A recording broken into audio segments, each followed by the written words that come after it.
ভাই শীতকাল তো আয়া করছে, একটা পিকনিক করলে কেমন হয়? ভালোই হয় ভাই, কিন্তু আমি থাকতাম পারুম না। কি সমস্যা তোর? ভাই ইদানিং আমার পেটটাও ব্যথার সমস্যা করে, আর তোরা যে রাক্ষস তোকে সামনে খাইয়ে আমার পেট আরো ব্যথা করবো। তাইলে তুই বাদ, ভালো মানুষের পেটে আবার হাঁসটা সরু আমরা তিনজনেই খামু। না গো ভাই, যদি আমার আবার নজর টজর লাগে। তাইলে তুইও বাদ থাক, আমরা দুইজনে মিললে ভরপুর খামু। না রে ভাই, ইদানিং আমার বাবার শরীরটা ভালো যেতেছে না, আমার বাড়ি থেকে অনেক কাজ কাম করতে হয়। ও তাইলে তোরা খাবি না?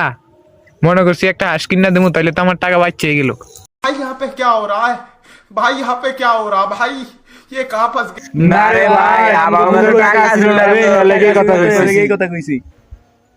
मारो हमको जिंदा मत छोड़ो सालो, हम कोई मंदिर का না রে ভাই, আমি এক কথার মানুষ, আমি এখন আর দিতাম পারবো না। खतरनाक लोग हैं।